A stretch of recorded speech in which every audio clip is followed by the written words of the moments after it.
বাবার বাসায় আসার পর রায়ান বাবুকে নিয়ে তেমন একটা বের হয় না, কারণ বাসার সবার সাথে মজা করতে করতে দিন চলে যায়, তাই তেমন একটা সময় পাওয়া হয় না। তো আজকে আমি চিন্তা করেছি রায়ান বাবুকে নিয়ে যাব আমার ক্যাম্পাসে, আমার ক্যাম্পাসটা ঘুরে দেখাবো। আর এই হলো আমি, আমার ছেলে আর আমার দুইটা বোনও ছিল আমার সাথে, আমরা সবাই মিলে যাচ্ছি। তো যেতে যেতে ভাবলাম তো ওইখানে গিয়ে তো রায়ান বাবু একটু খেলবে, তো রায়ান বাবুর জন্য একটা বল নিয়ে নিই।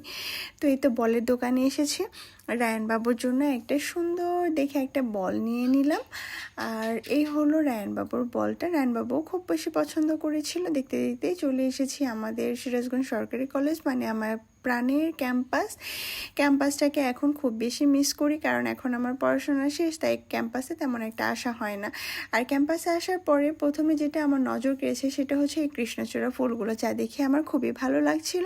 আর এটার সৌন্দর্য এত বেশি যে সবার মন কেড়ে নেবে। তো এখানে কিন্তু অনেকেই আসে বিকেলে খেলার জন্য, কারণ স্পেসটা অনেক বড়, তাই এখানে সবাই মন ভরে খেলতে পারে। আর এটা হচ্ছে আমাদের ক্যাম্পাসের শহীদ মিনার, আর সাথে ছিল কৃষ্ণচূড়া ফুল। আর এদিকে আমার সোনা ছেলেটা খেলা স্টার্ট করে দিয়েছে, সে কিন্তু প্রচুর খুশি ছিল, কারণ সে এত মানুষজন দেখে এক্সাইটেড হয়ে গিয়েছিল। সে মানুষজনের ভিতর থাকতে বেশি পছন্দ করে। রায়নবাবু অনেক খেলেছিল, তো একসময় রায়নবাবুকে বললাম, বাবা এখন সন্ধ্যা হয়ে যাচ্ছে, চলো আমরা বাসায় চলে যাই। কিন্তু রায়ান বাবা বাসায় একদমই আসতে চাচ্ছিল না, সে আরও খেলবে বলছিল।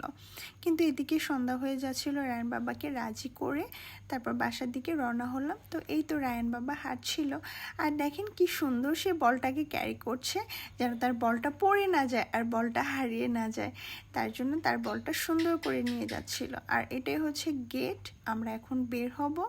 তো আজকে এই পর্যন্ত, আল্লাহ হাফেজ।